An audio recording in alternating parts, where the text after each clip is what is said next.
What it do, golf fans? Welcome back to the Turn Dogs Golf Podcast. This is Liam. Alongside me is Jack. Jack, we had a week in golf. It was solid. Steven Yeager pulling out the win. What'd you think of the week?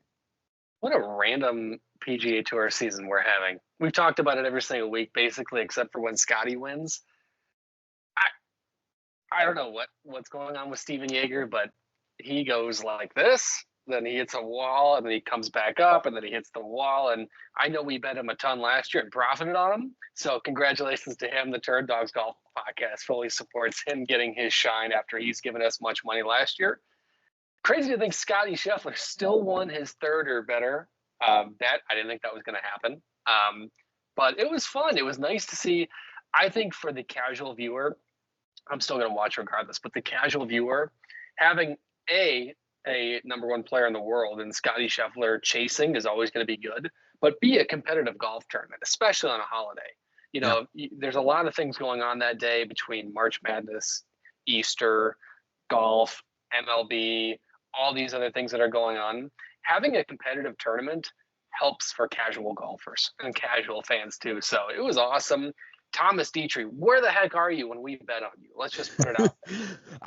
I mean, this is just so Thomas Dietrich-esque, where every time we look at him, it's like miscut, T65, miscut. Oh, we have no interest in him? Yeah, I'll finish top 5. That's fine. I mean, yeah. Let's also not forget, Scotty missed a 5-footer on 18 to go to a playoff. So Scotty had even a chance to win. Not only just did he finish the top 3 like we anticipated, he missed a 5-footer for a chance to go to a playoff against Steven Yeager, and he missed it. Which, first of all, the putting is not fully back then, therefore, just in that circumstance. But in reality, it actually is. Like he still putt pretty well all week. Again, he's gonna occasionally miss a 5-10 footer, just because putting is not as good as his ball striking. He also mashed that thing. I mean, good Lord.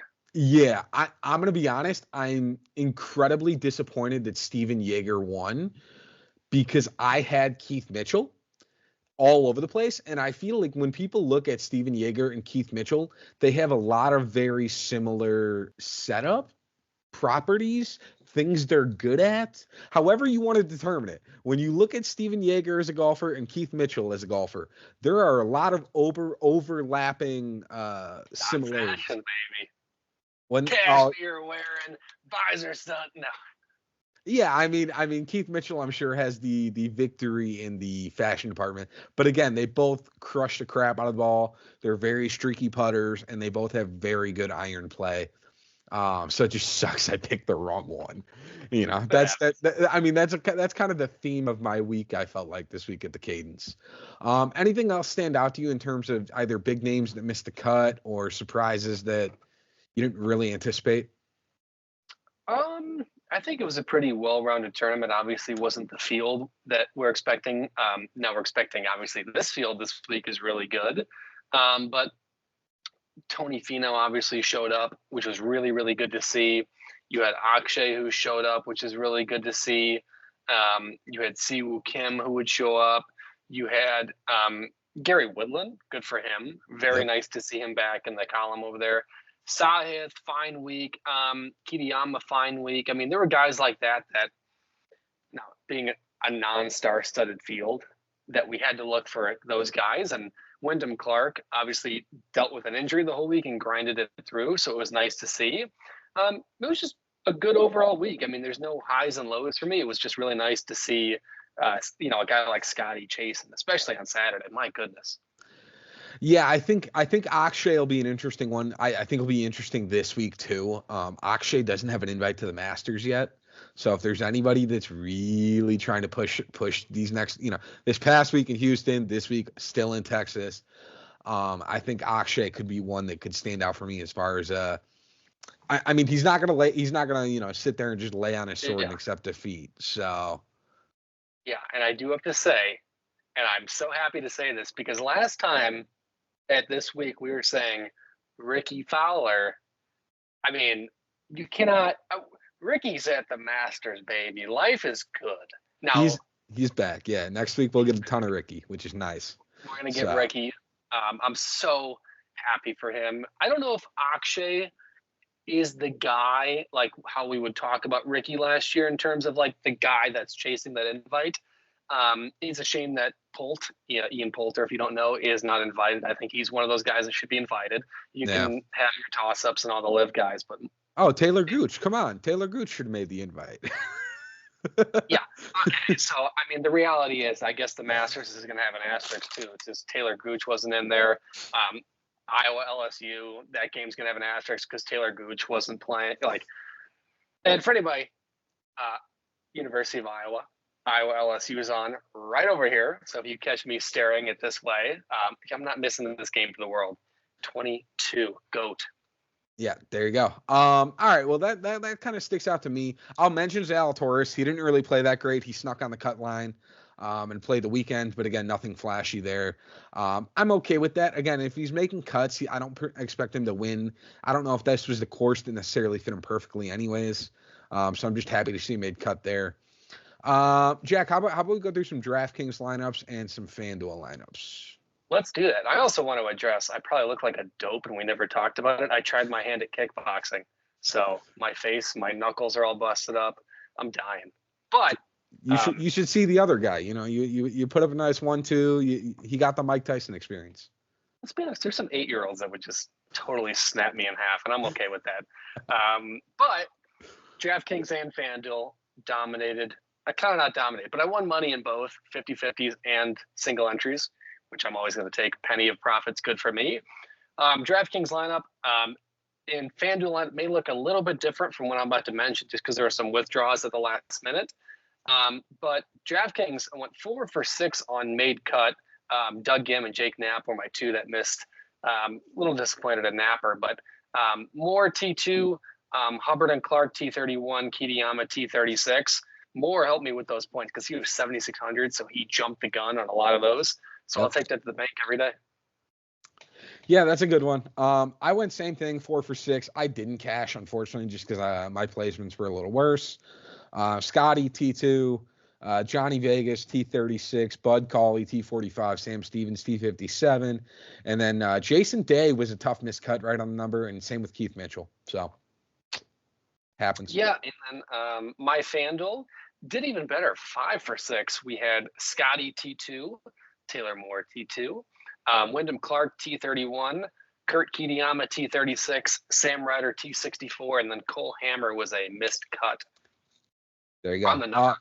Yeah, he was. He was right there. I was keeping an eye on him for you at the end. But yeah, tough miscut there on the number for Hammer. I think he bogeyed like 2 of his last 3 holes too. For FanDuel, I had a rough week. 3 for 6. Scotty T2, Mackenzie Hughes T14, Sam Stevens T57, and then Jay Day, Keith Mitchell, Martin Trainer all missed it. I thought I was gonna again. Jason Day and Keith Mitchell really hindered my FanDuel and DraftKings at the end of the week. It happens. I mean, you've been on fire, so something was bound to collapse a little bit. Yeah, I just wish it didn't all collapse as opposed to, just a portion of it. But all right, let's go to bets. Guys, we did it. Jack is back. Return of the Jack. We did it. We're positive. I did have 4 bets. Literally, I swear to God, like the moment we hit stop recording on this podcast, Wyndham Clark goes, "Oh yeah, I hurt my back. I'm 50-50 on playing." So I cashed out my bet. Obviously, we can't go in and edit that once we posted it. But I did put, no matter what happens, win or lose, that I wasn't going to count it. So I technically went 3 for 3, up 2.52 units, 22.02 units up. And those bets were Siwoo Kim over SH Kim. I swear, like that was the easiest bet of all time. Books made a mistake, and hopefully you guys cashed on that. Kitayama T48, or top 48 or better, was a winner. And then Scotty, Clark, and Noren made cut parlay. Dominated those, baby. Yeah, there are receipts as well on the Wyndham Clark cash out. So if anybody gets weary, just realize that I was aware, and there are receipts if you wanna throw a fit. So nicely done there for Jack. My bets, I went 1 for 4 or 1 for 5. Sorry. Yeah, tough week. Johnny Vegas top 40 minus 115. That was a win. I had Andrew Novak top 40. He finished T53. I had Bud Cauley top 40. He finished T45. I had Sam Stevens top 40. He finished T57. And then I had Bo Hostler over Alejandro Tosti. And Tosti, I think, finished T2. T6, one of those. I lost track after I was wiping off the tears from those tough bets. But again, I think I missed 3 different wins by a combined, what is that, like 25 places amongst all those 3 top 40 bets I missed, which is just an unfortunate way to lose money. You know, I'd much rather have lost all those bets by 3 missed cuts than 3 guys who made the cut and kind of fought their way through it. So I am down 3.13 units this past week, which sucks. So now I'm currently positive 1.2 units up. It do be like that. Yeah, it's all right. Tough loss this week. It's just prepping for my nice win at the Masters. That's all a mindset can get to at this point. Because you know, Georgia. all right. Deep breaths. We still got another week. Hey, one more thing. Only one comment about the Masters. Same thing as last year. However many units I'm up to, the round number is how many bets I'll have. So right now, as of now, I'm doing 22 Masters bets. Tail at your own caution. Maybe I kind of want to lose this week just so that number goes down a little bit, but we'll get there when we get there. Yep. Yeah. All right. You want to do last week's winners? Yeah, last week's winners. I had Siwoo Kim who finished T17, and I had Matthijs Schmidt who finished T21. Yeah, Matthijs Schmidt was a real good one. For my winners, I had Jason Day who missed the cut, and then Bo Hostler who shot 78 on Saturday and finished T57. So that's fun. Wild picks. Did you have a winner this week or no? Heck yeah, I did. Taylor Moore T30 was plus 335. I literally said, I wanted to put Taylor Moore top 40 plus 250 in my bets, but I just want to stick with my couple to be safe. What a dope. Yeah, you were high on Taylor Moore. That worked out pretty well for you. My wild pick last week was Sam Bennett, top 40. I think he made the cut and then shot like 77, 74, or 75 on the weekend. So good to keep an eye on, but that was a loss. It happens. Yeah, again, I knew that was coming into it was going to be a wild pick because Sam Bennett, I'm more keeping an eye on for potentially low bars the Masters if he sneaks in and get him real cheap on the minimum price or something like that. I know he played really well last year. I don't know if he made the requirement last year because wasn't he like top 10 last year? So wouldn't he get an automatic invite back? He should. I don't remember if he was top 10. I know much like Michael Block at PGA, he was on that threshold, but I can't remember. I'll do some research, but I want to say he hit that number where he was like the last guy. Next week. Yeah. I think he was like the last guy in on the automatic side. He might have missed it, but I'm still keeping an eye on him just in case he can make it in. Anyways, we're not there yet. This week, you ready, Jack? We're going to Valero. The real Texas event. The real Texas Open. Yeah, exactly. This is a par 72 totaling 7,430 yards. Last year's winner was Corey Connors. This is an interesting course. There is not a lot of water on this course. There is some ability to really kind of be errant off the tee, which is nice. Chipping is not that important here.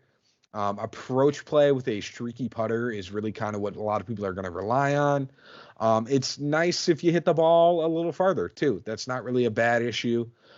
Golfers only hit the fairway 55% of the time, which will also help with the whole accuracy off the tee issue. So if you're not accurate, again, it's not too big of a challenge. So it's kind of fluky. This course has some interesting course history, which I'll kind of dig through. It's not the end all be all, but it's kind of just good to know along the way. Yeah, I like it. I was going to say the one comment you kind of hit the hammer on the nail there is it's nice to hit it far. It's nice to hit it accurate, but a lot of the times in Texas courses, especially one like this, it's really not the biggest factor in the world. So it's just going to be all encompassing, which is I know it goes without saying that's how you win golf tournaments. We're not dumb here, but there's not like a metric that stands out. It's really interesting because when I was doing research on this course, it looks like a lot of the approach shots golfers are going to have this week are between the realms of like 75 to 100 yards and then 200 plus yards. So they're either really long approach shots or they're basically wedges, which I guess means that chipping isn't important, but I guess short wedge play is kind of important. I don't know how you want to look into that. It gets a little wonky, in all honesty, when I do the research on it. Like, it all kind of blends together, which makes it nerve-wracking to use as a good statistic. So, all right. If you're good with that, you just want to start going right into the DraftKings pricing? Yeah, we're gonna loop no 11K range, but the 12K range and 10K, which is Rory McIlroy, Hideki Matsuyama, Ludwig Aubert, and then Colin Morikawa. Yeah, it's an interesting range in my opinion. Rory is going to be an interesting case this week. So he lost strokes off the tee at the Players for the first time in over, like, that was the first time at a tournament in over a year he's lost strokes off the tee. The guy almost never loses strokes off the tee. I don't anticipate that to happen again in Texas.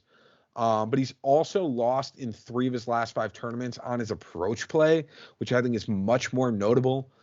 Don't get me wrong. I think he probably makes the cut this week. Am I worried about the fact that he's like $1,600 more than the next guy? Extremely. I think the price point there is terrifying. I will go to what?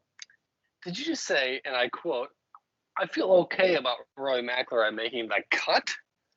Yeah. Again, I think he's going to make the cut, but I think he's more likely to finish T30 than top 5. Well, okay, that's fine. I just wanted to go back to the comment you said about a future Hall of Famer and a top 5 player in the world worried about making the cut. He is not in peak form right now. There is some nervousness behind Rory. That is all I am saying. I by the way, I did almost take one of these top 4 guys as a missed cut in one of my bets. I didn't, but I contemplated. Could have been your wild card. I thought about that as well. So I will go to Colin Morikawa. He should not be ranked at 10,000 in my opinion. He's never played in this event and has struggled in recent form. He's lost strokes putting in 5 of his last 6 starts. He's also lost strokes on approach in 3 of his last 4 starts. I'm strongly fading him here in Texas and will accept the consequences if he does well. Yeah, I was going to say, the one that really didn't make sense to me was Morikawa. Now, don't get me wrong. When Morikawa's on, he's on, and there's no denying that. But his last 2 starts have been 65 missed cut and 45 made cut on the number. Like, it just hasn't looked good, and we haven't seen Morikawa in form. You take a guy like Ludwig, who has, his worst finish is, 47th at the Sony, but since then it's hit every single top 30, including 3 top 10s and a runner-up. This guy is destined to win here coming up, and for $400 more, you got to go for that. Hideki Matsuyama obviously has, since we've kind of not faded him, but tinkered on him at the low beginning of the year, and with 97 injuries, he's really found his form, and I think he's going to do well here. I actually really like Rory. I think that, for reference, a lot of times in this event, and I will say this because I'm a Masters nerd, I will say this, a lot of times the biggest names in the world come to work on something here. They come to figure something out in preparation for the Masters. They may try to alter their game plan. This is not a world-renowned event. So there's a lot of times that you see, and it's weird to say, like, a Spieth missed the cut sometimes, a Rory missed the cut, a Scotty, a Finau missed the cut here because they're working on something. In this case, what you had mentioned earlier about Rory is he's not in peak form. It's funny to say that because he's hit top 25 in 4 straight events, but that's not the Rory we're accustomed to. I know what you're getting at. Yeah. But I think for Rory this week, he goes, I need that green jacket on my mantle. I'm 1 away from a Grand Slam. I have maybe 4 more years of dominance in this game left. I have to figure out what the heck is going on. And I'm going to take this week and play my ass off every single shot like it's the Masters. And that's why I also think he's rated so high in terms of the price category, because it's not like Hideki and Aberg have been playing worse than Rory at all. So I think this week, granted, I don't think the jump in 12,300 to 10,600 is warranted that much, but I do really like Rory this week for the fact that he is geared toward next week. And I think, to your point, wants to get everything in tune. I think he will be good next week. I actually like him next week, the Masters. But again, I think that he will be testing out a lot this week. And with him testing out this week, testing a lot out, I don't see him finishing, top 5, maybe even top 10. I have him finishing somewhere in the realm of like 15th to 35th. Just based on my metrics. Yeah, I mean, I'm not debating it. Obviously, it's hard to say 5 days in advance what we could showcase for, but I think to your point, I'm not arguing what you're saying. I don't think Rory is necessarily going to the drawing board as like, all right, I need to figure out how to hit a cut. I need to figure out how to hit a draw. I think he's going to go in this week and just fine tune everything. Take this and make it this going into the Masters next week.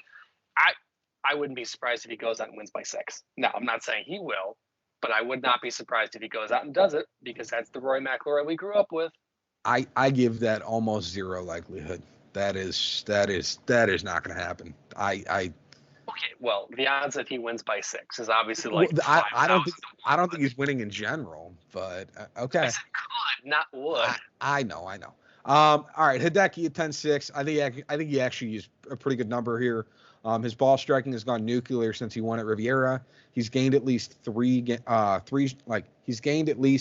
strokes ball striking in all 3 of his starts since Riviera. He's also gained strokes putting in 3 of his last 4 starts as well.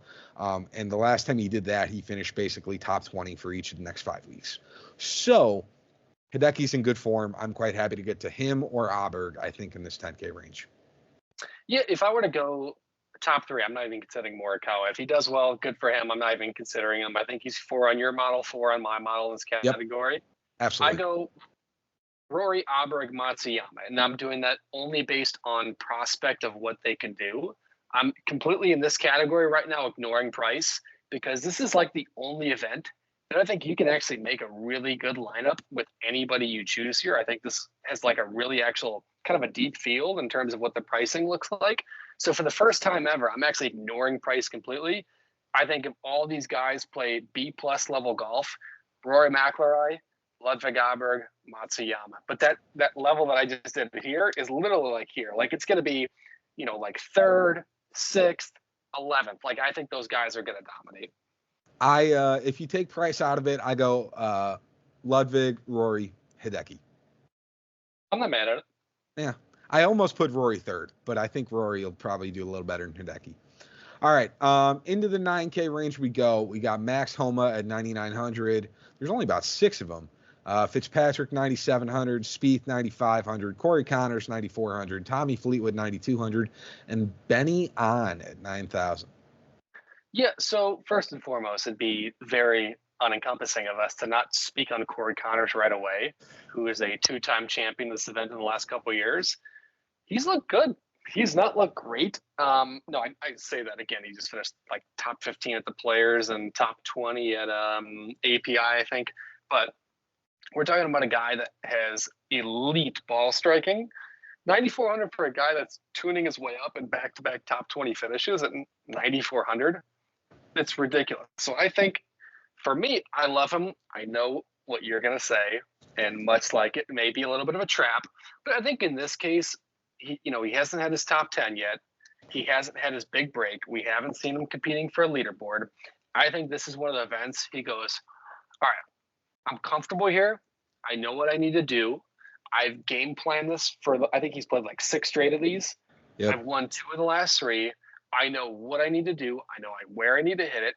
And trust me, I'm not dumb. I know everybody's done this. So pause with me here.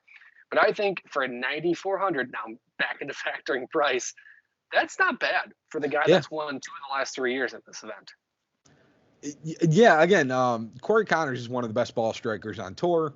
Now, again, one of the best ball strikers on tour. Please don't read into that farther than it is. I'm not saying he's like the top 3. Scotty? Yeah, it's Scotty, like 50 feet of crap, and then everybody else. But when it comes to everybody else, he's one of the like top, I think, 15-ish guys in that next grouping.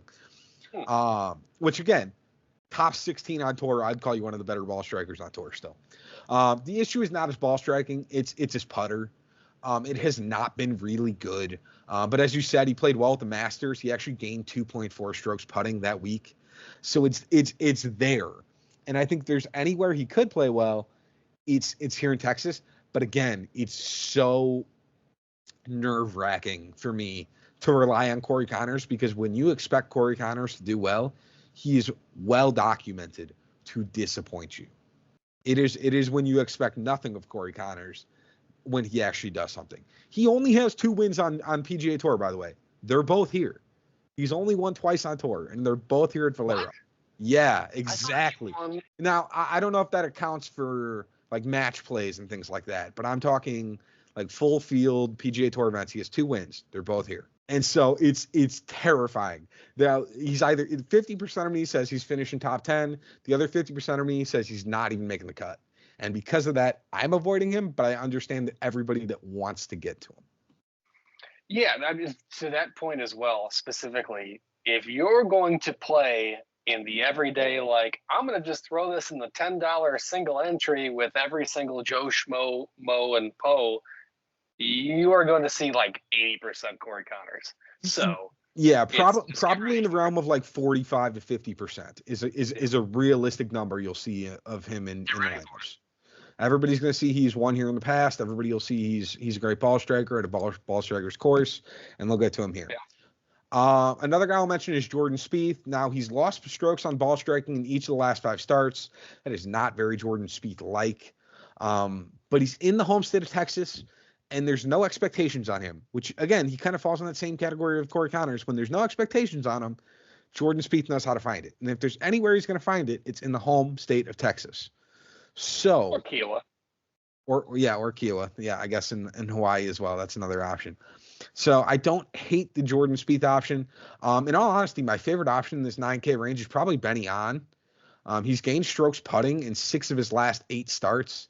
He did miss the cut at the Players, but outside of that performance, he's been more or less spectacular all year. So I'm totally comfortable going back to Benny On, especially with his ball striking too. Yeah, Jordan Spieth does dominate in Kiowa in South Carolina. Sorry, I was thinking, yeah, okay. Come on, I have to give you crap. I have to, any chance I can. I love Spieth. Well, I mean, that goes without saying. He has sucked XYZ in the last couple weeks here. He's looked awful. I think he's only had one outside of like I want to say waste management, and I think Sentry hasn't had a top 30 finish, top 25 finish. Like it has not been good. I honestly liked him, and I had him in my lineup initially for DraftKings. I had to get him out because it scared me so much, but he still could pop off. Yeah, the thing about Spieth is, excuse me, he's talked about it. He had the perfect game, and I mean like to a T, like tee to green, perfect. How I talk about Xander Schauffele, he was Xander Schauffele before Xander Schauffele. Yeah. Then Bryson, Brooks, Rory, Cam Champ, Brandon Matthews, if you want to loop in that category, went distance. Instead of having a 7-iron in, you have a 9-iron, and that's the difference between like 8 feet of gapping. If you look at metrics and whatnot, Spieth goes, oh crap! In order to catch up and dominate with these guys, I have to do that, and plummeted. He's talked about trying to find and go back to that middle ground where he was dominating, and I always talk about when he won the Masters. That was, the second time, that was the perfect performance I've ever seen. And that's including Tiger outside of maybe like 97. But I'll talk all day. But perfect performance of him winning the Masters of middle of the green, middle of the fairway, middle of the green, 2-putt for par. If you make your birdie, you make your birdie, but you eliminate those bogeys. He has not done that this year. Yeah. If there's one event that Spieth needs to, in preparation of the Masters, needs to dominate, it's this. This and RBC Heritage are his 2 home tracks, basically. So, 9,500, aggressive price. But if you're going to do one of those really extreme double ups, or maybe you're just goofing off with your buddies and you do like $5 contests, Spieth is like the ultimate boom bust. Yeah. Again, I think that Spieth is an interesting alternative if you don't want to go with that. I think Spieth will be the second highest owned person in this range. I think obviously 1 is Corey Connors, 2 is Spieth, and then it'll probably split it up amongst maybe Homa and Benny On. Homa, I think, is just an accurate price here, by the way. There's just nothing flashing out in my eyes in terms of Homa. He'll be a good play. I don't know if he'll be the top play in this range. But I think Spieth and Connors, you just got to pick your poison if you want to go with one of them. Yeah, the thing about Homa that scares me this year, especially, he's had like 4 or 5 rounds over 74, I think, to start the year. Yeah. And he's obviously not historically done well in majors, much like Patrick Cantlay. Obviously, had a little bit of a breakthrough last year, but historically, he's not done well in majors. And I wonder, and again, this is such a hypothetical ESPN, who's got more pressure on him? I know there's no way to measure that.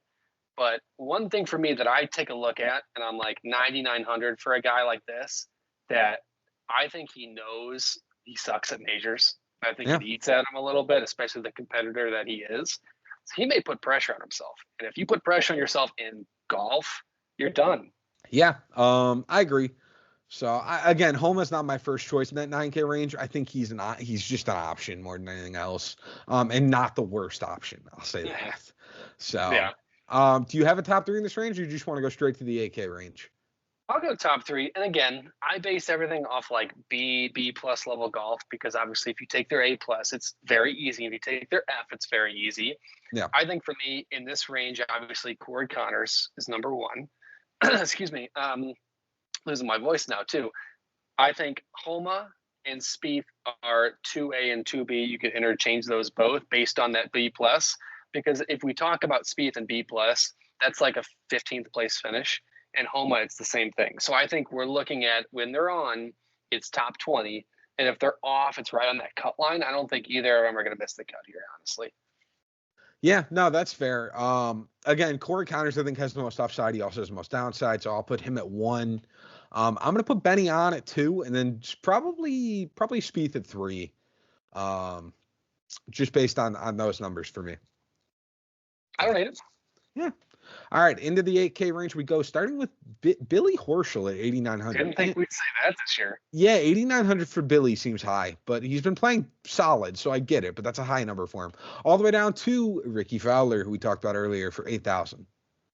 Yeah, Billy Horschel is very, very interesting because as we started out, played well in Sony, Yep. and then just looked like he was going to join Kevin Kisner in the broadcast booth. Like it was bad, and I think he found something. It's got him going. I don't know what the heck happened, and excuse me, because of that, I'm fading him completely. I don't know what the heck's going on. Yep. Noren has been really good. Noren is accurate everywhere. He's got no flaws. Again, stay with me here. Accurate, basic, boring golf, which as a nerd, I enjoy. I understand the casual fan doesn't go tuning into Alex Noren highlights. But if you're looking for a guy, especially like Valero, where you just got to be average everywhere and you're going to succeed, $8,700 for this guy who has, if I take a look, 11, 19, 9 in his last 3 starts. It's pretty dang good. Yeah, I'm high on Alex Noren this week. He's gained strokes putting and ball striking in each of his last 4 starts. If you take away a T53 at Phoenix, the Waste Management, the guy has been on a heater of top 25 finishes or better in 7 of his last 8 starts, which is kind of crazy because that's the kind of stuff you find at like the 10K range, not at 8,700. So I think he is the A echelon tier of this 8K range, in my opinion. I think arguably he could have been somewhere in the 9K range. Now, again, I don't know who you take out of the 9K range, but I think Alex Noren, based on how he's playing, could have gone up there for sure. Yeah, I agree with that. A couple other names which are obviously really big in here. Brian Harmon, who roller coaster again. I think this could be an event. I think it suits him so much better than Valspar, so much better than Waste Management where he struggled. I could see him doing fine here. I could see Adam Scott having a bounce back week this year. I don't know how I feel about it, but good Lord, does Tom Kim need a good four days? Good Lord. Yeah, I mean, I'm gonna start. I'll get to Tom Kim in a minute, but I'm gonna start with Harris English.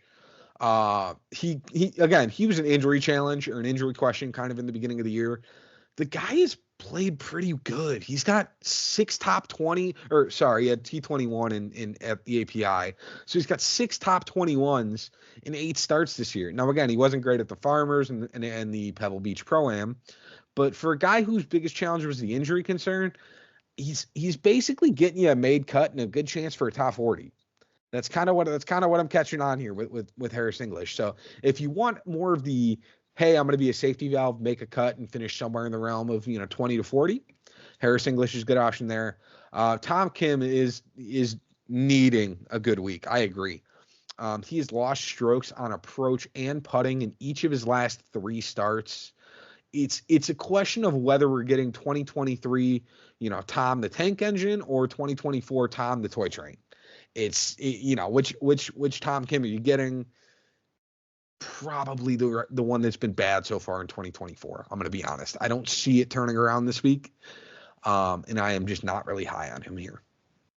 Yeah, it's a shame. It's such a shame. And he's like, he's got 20 more years to come around, but this week is not the week for Tommy Boy. Yeah, I agree. Do you have any thought on Henley, just because of the fact that he's a ball striking iron guru kind of guy? I know he played bad at the Players, but I mean he was doing pretty solid before that. I think he was top 5 at API. Yeah, I'm indifferent on him this week. Yeah. Theoretically he should succeed, but if we're looking at this category, I have Norn far and away number 1. And then I think Harmon and Scott theoretically should be higher in the model. But Henley should have no issue here. I don't see him having a bad or a week. I just don't see him winning. Yeah, that's fair. I think for me, you said your top 3. I think mine is probably somewhere along the lines of Norin. I might go Harris English and then maybe Harmon. Again, I know English is kind of an interesting option, but I like if you want to go with the safety valve, I like him there at 8,300. Yeah, so. It's not a bad one either. So, all right, into the 7K range we go. We have Christian Bezuidenhout all the way down to Mark Hubbard. Interesting. Yeah, okay, so a couple things here. Whoever put Bez here needs to be studied, needs to be arrested. He should be, I don't know what the heck's going on. Colin Morikawa shouldn't be in 10K. Bez shouldn't be in 7,900. I mean, good Lord. But let's talk about Bez. 9-13 last 2 starts, 44 at API. I won't even mention Cognizant. Get out of here. Not even close to. Listen, Cognizant is like, you're literally going to the Atlantic Ocean. You're in freaking Valero. Could not compare any farther away. This guy should dominate here. You take a look at a guy, like Maverick McNeely, 7,400 for a guy that hasn't had since the Amex, a finish outside 45th, and you're at 7,400, which for me, if you've listened, and I'll mention every single time, 7,500, just make the cut. Anywhere around that range or below, just make me a cut. And he's done that 8 out of 9 times outside of the Amex. And it also confuses the absolute heck out of me how Eric Cole is 7,600, because this, and I'll say this, we've trapped him before, this may be an event that he randomly pops off again, because there's, number 1, no expectations. Number 2, it suits his game because there's no traps. There's no scapegoats. There's no anything. So I think he could be a sneaky player. Yeah, I totally forgot Ricky Fowler was 8,000, by the way. I'll quickly go through him. His form has just not been the best. He's playing better than he was, but he's really good with course history here. So if you're a course history snob, he's got 3 top 20s in his last 4 starts here, outside of a missed cut 2 years ago. So he's an interesting option. I don't think Jack and I are really pushing towards Ricky Fowler until we see him in, peak Ricky Fowler form, because we need to see it from him first. I laughed that you talked about Christian Bezuidenhout. This is one of the notes I had on him.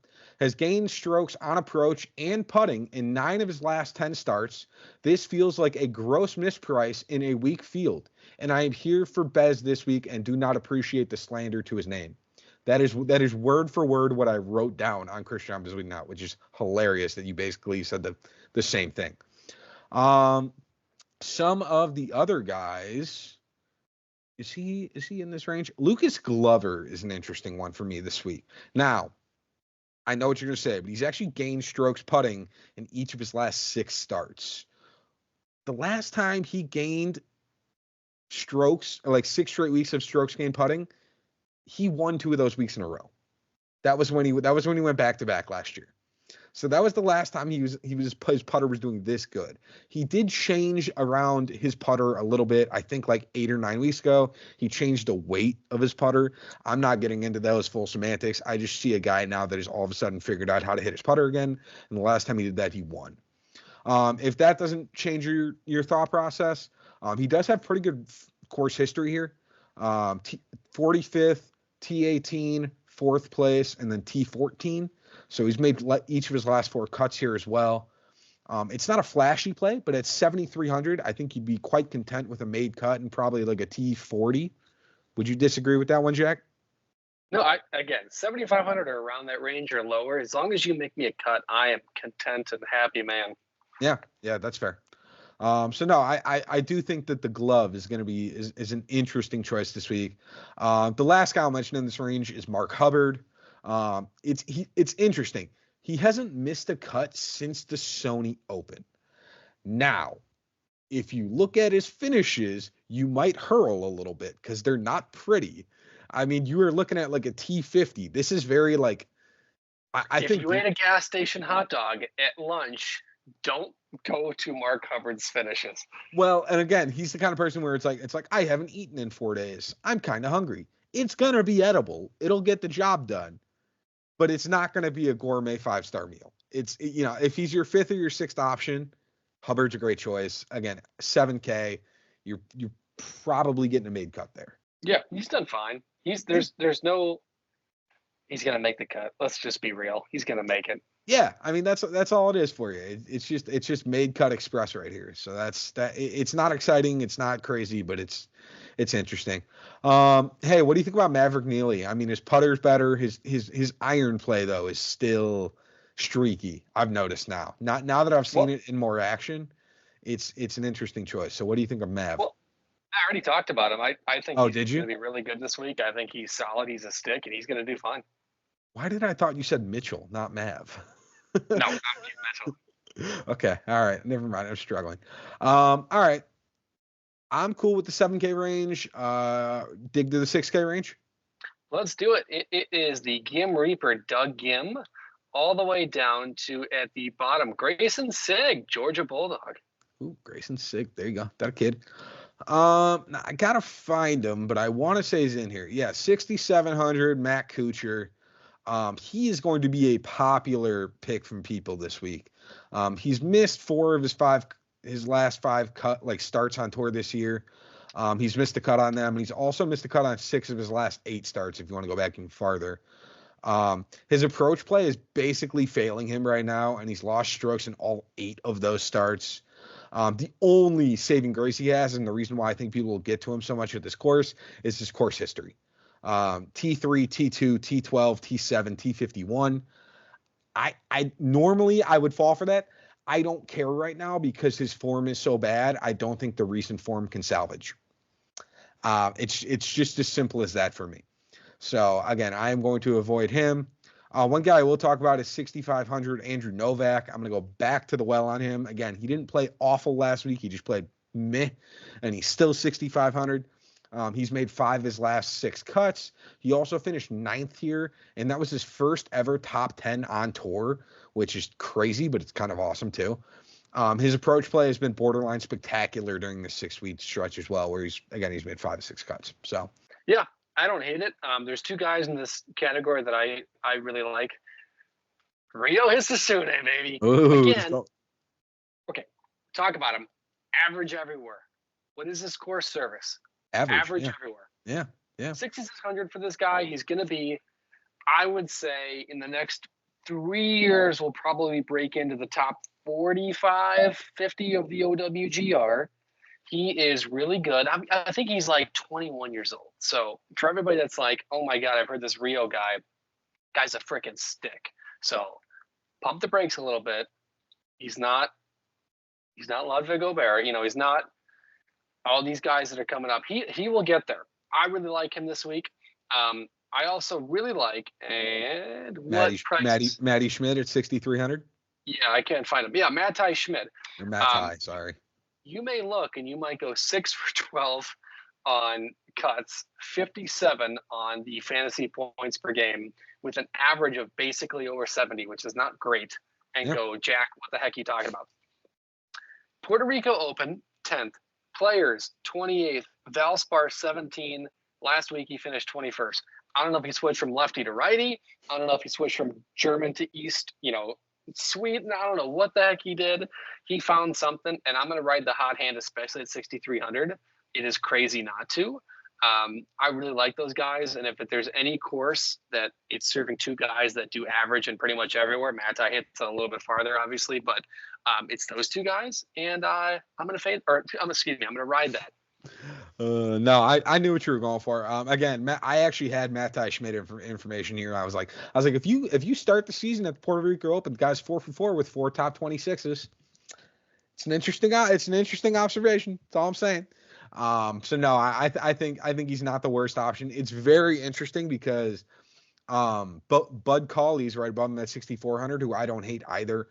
Form is not the same, but again, he's made 5 to 6 cuts. I think he missed a cut at Valspar on the number, which is again unfortunate. So I don't hate Bud Cauley, but if you look at them on FanDuel, I think Matai Schmidt is like 8,000. I think Bud Cauley is like 8,900. So for whatever reason, there is like $1,000 price point between some of these guys on FanDuel.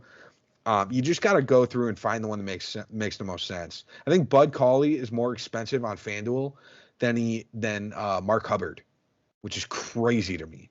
Because again, I think that Mark Hubbard is probably just going to make another cut here.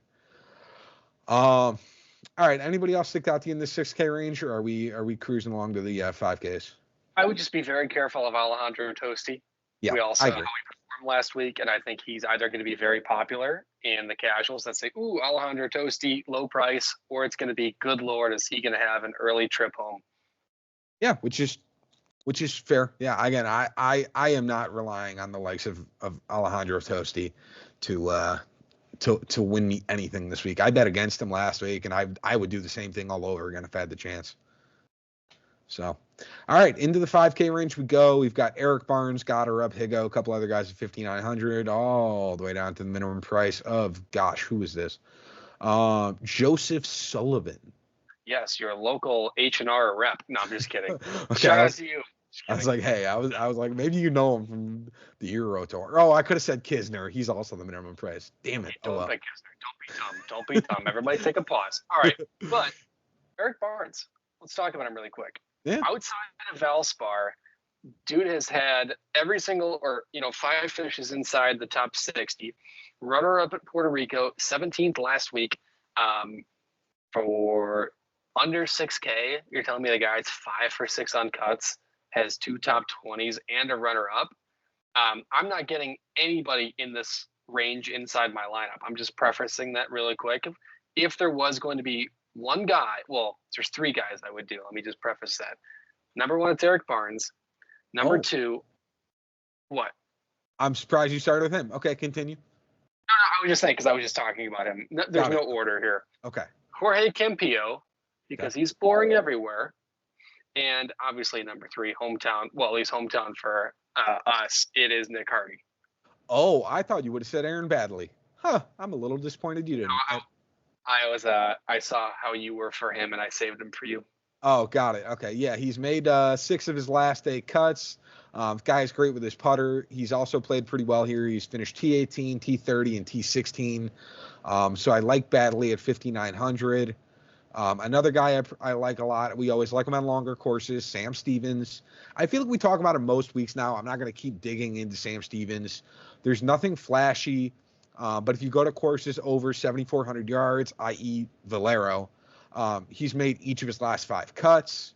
So 5,800 made cut, sign me up. Kevin Streelman is an interesting option. Let me be abundantly clear on that. He's listed 2 of 7 on made cuts. He's actually made 2 of the last 3. So if you take out his first 4 starts, he's 2 for 3 on making the cut with, I think, T26, T32 and a missed cut, one of those. If you look at his history here, he's been T46, T18, 6th place, and then T8. So he's played pretty well here, all things considered. So I think it's an interesting option. He's not who I'm getting to, but if you're out here trying to be real different, nobody's going after Kevin Stroman this week. I'll tell you that much. All right. Oh, I forgot one guy in the 6K range. At least I think he's in the 6K range. Charlie Hoffman. This is one of the one courses. Like, he plays a couple courses really good every year. Usually Waste Management, usually Valero, where he like all of a sudden pops out and does something. He does have 2 straight runners up here. I think 3 and 4 years ago, and then like a T22 last year. Again, he's going to randomly pop up. This is potentially one of the courses to do it, but I do think at 6,400, it's kind of a strange price. It almost seems like elevated, even though it's not for him. I know it's not elevated for Charlie Hoffman, but it just seems funky. Yeah, I don't hate it. I love Charlie Hoffman. Actually, I take that back. Charlie Hoffman, you signed my flag as a kid with a green pen, a green Sharpie, and you ruined it. I'm still mad at you for that. Oh, So, man. no, I don't have any of those. I should though. Maybe next time I go back home to Chicagoland, I'll grab my childhood signee flags. There you go. Well, he's 6,400, and he's an interesting option. He's $100 more than Matthijs Schmidt. So we'll see. All right, into the DraftKings lineups we go. Yeah, let's do it. I actually really like both of my lineups. Okay. I think they're pretty balanced. I have DraftKings Rory 12,300, Corey Connors 9,400, Bez 7,900, Maverick McNeely 7,400, Rio Hisasune 6,600, and then Matthijs Schmidt 6,300. Yeah, I mean, you have an interesting lineup in terms of those two guys in the low sixes. I've noticed more and more each of the last couple weeks, you don't really go for that 5K range, which is just an interesting standard, because I feel like now that they've opened it up, a lot of people try and dig in there and find that diamond in the rough that makes the cut. You seem to go a little more I'm going balanced route. I'm going to be okay. Now, again, you have Rory. The problem with that is most people don't watch the diamonds in the rough, like the nerd. So when I watch guys like that, I go, oh, who the heck is Joe Schmo? And I'm like, oh, that's the guy that just put 3 in the water on 17 last week. And then I come over here and it's like, oh, he's the diamond. I'm like, oh, goodness, no. Yeah, that's just how some people work, which is not our cup of tea. For my DraftKings lineup, I'm quite happy with it. I'm going to be honest. It's going to be interesting, but I'm quite happy with it. Give me Hideki Matsuyama at 10.6, Ludwig Aberg at 10.5, Alex Noren at 8.7, Christian Bezuidenhout at 7.9, Andrew Novak at 6.5, and Sam Stevens at 5.8. I don't hate that at all. Yeah, Novak's a scary one in my opinion, honestly. Other than that, I think those top 4 are good. I contemplated moving Novak around a few different times. I think I had Charlie Hoffman in there at one point. I think I swapped to Bud Cauley at one point. I think I swapped to Rio at one point. I had Rio because he's only 100 more. But I ended up with Novak, and again, I'm just kind of taking that chance on him. Yeah, and then my FanDuel lineup, honestly, it's pretty similar. I have Rory 12,100. Corey Connors, 11,100. Alex Noren at 10,600. Mav McNeely, 9,500. I did go Mark Hubbard, 8,600. I think he's just making a cut, plain and simple. And then I have Matthijs Schmidt, 8,100. Yeah, Matthijs Schmidt is definitely the interesting one for you. Again, I saw that with the 4 top 26s, and I thought about it. But I'm a little hesitant on that I'm chasing fool's gold there with Matthijs Schmidt, because outside of those, it looks ugly. So in reality, he's like the 22nd cheapest guy, and like you said, if you started at the Puerto Rico Open, riding the hot hand. Yeah, that's fair. So my FanDuel, I have Ludwig Aberg at 11,900, Hideki at 11,400, Alex Noren at 10,600, Christian Bezuidenhout at 9,700, Mark Hubbard at 8,600, and Sam Stevens at 7,600. So I have a couple $100 actually left over on that lineup, and I struggled with it. I almost put Bud Cauley over Mark Hubbard. I think I actually had that initially, and I swapped that about 30 minutes before the start of the episode. So we'll see. It'll be an interesting one this week as far as that one goes. I think my biggest challenges are going to be Novak and probably Stevens or Hubbard. It'll be a fun one. So yeah. All right, bets we go.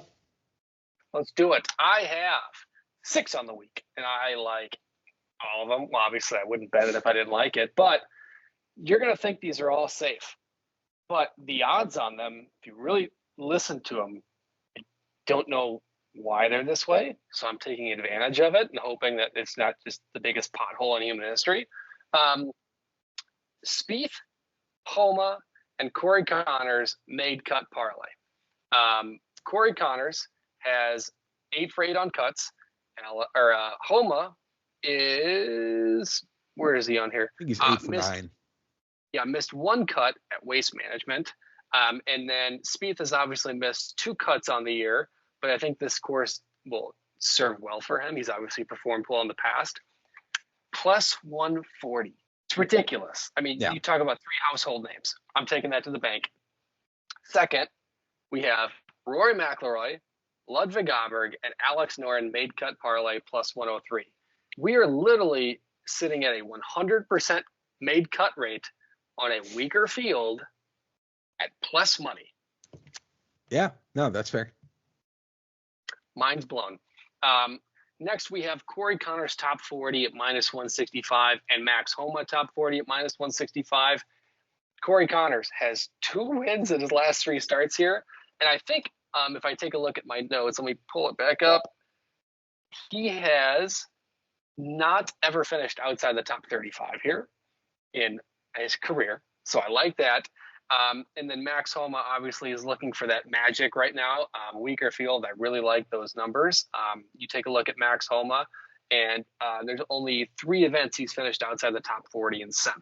So Rory and Ludwig top 40 parlay is minus 102. Those are theoretically, you could mix Matsuyama in there. Those are the top 2 guys, top two of the 3 biggest guys in the field. I think Rory McIlroy has 1 event, which was the 18T, which we don't even care about on this podcast because it was so crappy. So basically, he's 6 for 6 on top 40. Ludwig Aberg is outside of the Century, which could not play any farther away from this course, is 6 for 6 or 7 for 7 on 40. Basically even money. Love that. And then squad ride alert. Be careful, everybody.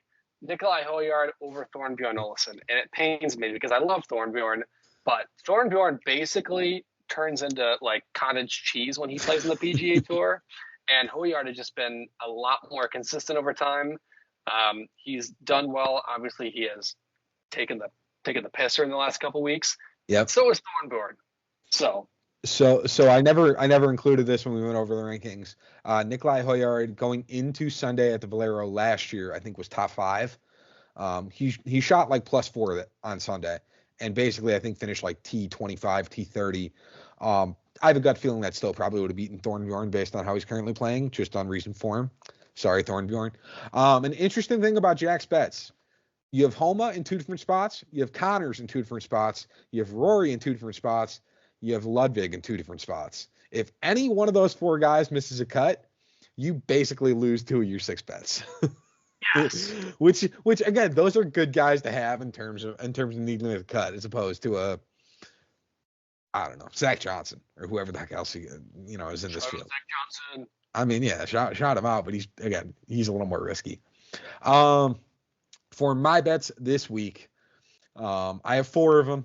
Again, I'm trying to be a little more hesitant because I did lose a couple of units last week. I'm starting off with Christian Bezuidenhout over Eric Van Rooyen and Garrick Higgo. Now again, Garrick Higgo is probably going to withdraw because that's just what he does right now on the PGA Tour. So I will take a Christian Bezuidenhout over Eric Van Rooyen at plus money for plus 110 any week. So I'm thrilled I got that. I do have the squad ride Nikolai Hoyard over Thorbjorn Olesen at minus 150. I have Alex Noren top 40 at minus 134. I looked probably an hour and a half ago. It looks like the line's already moved to minus 143. So it's already moved some since I put in that top 40 bet. And then my last one, again, I'm going back to it because he was close. Give me Andrew Novak top 40 at plus 150. So yeah, the Novak one's the scary one, but I do like the other 3 selfishly, especially the one that we both agree on. Yeah, I mean, again, if Novak's the only one that loses and the other 3 hit, I still win money. That's my thought process. So there you go. I'm gonna take the chance that I have one quote unquote outlier and then 3 other safer options. So I don't hate it. Yeah. So are we going winners or wild card picks first? let's do wild card because mine is shocking if you really take a look at the last couple weeks here. But as we did mention about 15 minutes ago, and if you skip forward to watch the bets and the lineups, number one, you're welcome. But go back, Eric Cole top 30 plus 220. Now I know you're sitting there going, dumbass. Like what are you doing? Here's the reality of it. Eric Cole finished inside the top 40 here last year when he opened up, but obviously he was not the Eric Cole that he is now. Eric Cole has these fits where he gets into those like buckets of mistakes. And at Valero, this course doesn't serve as like buckets of mistakes. Like there's not, it's not like oh my gosh, the bear trap, for example, where you're going to hit 3 balls in the water over the course of 4 rounds. There's not courses like Oakmont where you're going to hit, obviously I know they didn't play Oakmont this year, but stuff like that. Like this is going to be a very even keel. Like it may be a touch longer. This is going to be a very like, you can't make mistakes here unless you make them yourself. Like you're not going to hit into things. Like it's very open. So I think if Eric Cole could just play above average or play what he's done, I really don't see how he can't hit this number. And that's why it's a wild card, not a bet. Remind me of the guy's name. Who were you really high on like 3 or 4 weeks ago? He was like second in every statistical category except for only behind Scotty because he had finished like top 5 a couple times. Oh my gosh, this is gonna bug me. 5 and what? Like a few of his finishes. He's a European guy. I'm gonna think of his name the moment that we're done. DP World Tour or no. PGA. He had come out basically firing on all cylinders. Was like first or second in every statistical category. Oh, Matthew Pavon. Yeah, Pavon. Thank you. Gosh, I couldn't come up with his name. That was gonna piss me off. I feel like Eric Cole this week is similar to how your thought process was with Pavon. Where like Pavon should have done well. It only makes sense that he would play well, but for whatever reason, he had really good odds and you loved him. So I think Eric Cole in the wild card spot top 30 is very reasonable in that sense. But I'm worried Eric Cole this week is going to be similar to how Pavon was that week. That's why it's a wild card. Exactly. I also in an interesting spot in terms of wild cards. I'm taking Aaron Baddeley over Adam Scott and Harrison Endicott at plus 210. Again, this is a guy who is gonna make cuts. He's made 6 of his last 8. He's really good with a putter, and he's got really good recent form here. Do I like it naturally when you've got to beat Adam Scott, who's a 4-time major championship winner and has a green jacket? Not particularly, but that's why it's a wild card pick. It's so funny you said that. I actually had Adam Scott in the same bet. I had Adam Scott winning, and then I saw your wild card, and I go, ooh, he must know something I don't. So I took it off. It's honestly just the fact that he has good recent form and his putter's good, and he's got good course history here. He kind of just clicks on a lot of boxes. Am I sitting here saying it's probably going to happen? No. But again, it's a wild card pick that I think has a 40% likelihood. It's not bad for a plus 210. I think it's 55% Adam Scott, 40% Aaron Baddeley, 5% Harrison Endicott.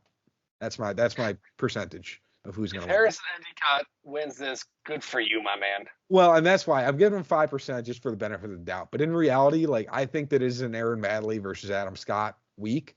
And I think Adam Scott, personally, love the guy, but he seems like the kind of guy who's just kind of going to test a few things this week and prepare for the Masters next week. So he might only show up and play 2 days. Just saying. So, all right, we're going to winners picks. Yeah, let's do it. So my 2, I think Ludwig Aberg has a good chance to capture his first PGA Tour dub. I really like it. No, what has he won one? He won RSM. Yeah, that's what I was gonna say. I corrected myself. Yeah, second PGA Tour. I think I said first earlier too. What a dope. Yeah, I think second PGA Tour title. I'll be betting him at TPC Deer Run if he even plays. But honestly, this guy has dominated on all cylinders for being obviously his rookie or second year campaign. Don't get political on me.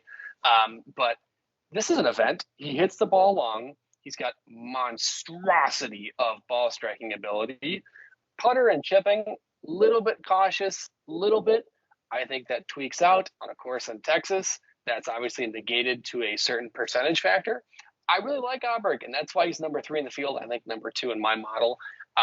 And then obviously Maverick McNeely, who has done fairly well and has put himself in these competitive spots. Coming back from injury, obviously still working to get where he was before that. But the guy has been in pressure-packed spots. He's done well, and he has a masterclass of ball striking Thursday through Saturday, and then he gets the pressure on him on Sunday. And if he can hold that, I envision him being top 20. It's fair. It's fair. Just to clarify for anybody that's about to type in the comments on how Aberg is in his second year, his first tournament was the RBC Canadian Open in June of last year. So it has not been a full calendar year. Therefore, you are wrong. Jack is right. It's his first year. Thank you. Okay. No further questions. By the way, sorry about that. Caitlin Clark just drilled a logo 3, so I was freaking out a little bit. All good. I was just clarifying there on Aberg. For my winners picks, I am starting off with the guy that we've had a lot of discussion on tonight, Corey Connors. Now, again, I don't have any bets on him. I actually don't have him in any lineups, but I am very high. I think that Corey Connors has very high win equity here, where I don't see that in a ton of other courses. So I'm happy to use Corey Connors in my only opportunity here. I think he's going to be very popular as far as winners picks. Don't really care. My other one, what's up? I think he could maybe Canadian, but that's obviously months down the line. Yeah, and there's maybe one or two other spots where he's a valid option, but I have no problems. Like, I think this is one of maybe the 3 best options in terms of weeks to bet him. Maybe that's a better way to describe it. Maybe 4. Yeah, I don't know. Somebody out there's gonna be like, you should bet him at Augusta, and I'm gonna be like, he well, could. I He plays could. well there. Yeah, he does play well there, but there's so many other good options. Yeah. My second choice is going to be the glove, Lucas Glover. Again, I kind of talked about it while I went over him. He's gained putting in each of his last 6. Last time he did that, he went back to back. So, do I think he necessarily wins? Probably not. Do I think he gets top 20? Yeah, that's a good number for him. I'm happy with that. So, and especially at his price and how little he's going to be noted this week, I got big things looking for Glover. I don't hate it. I think Lucas Glover is an interesting pick. I think that he was obviously very highly bid at the beginning of the season just because of how he ended, and I think he's tapered those expectations. But I think this is a good week. As long as his ball striking is fine, which has been a little bit of a worry concern from him to start the year, I think he's going to be in a good spot this week. Yeah, it's been a little better, but again, his putting has been the one that I've noticed it's been the most ebbing and flowing as far as him finishing poorly versus well. So I agree with that. All right.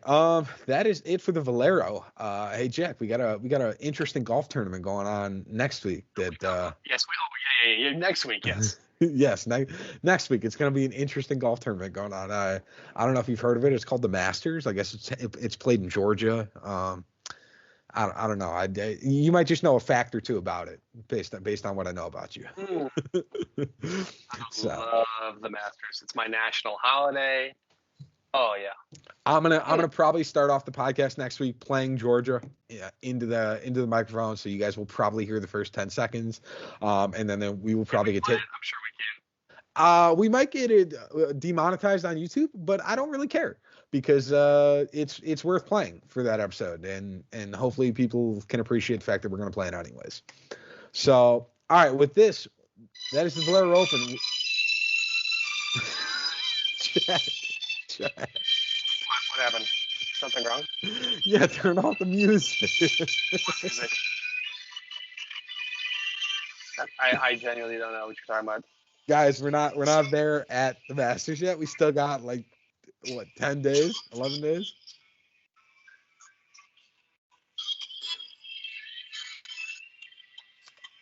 All right, everybody. With that, I'm not going to hold you here any longer. We're going to let Jack jam out to Georgia.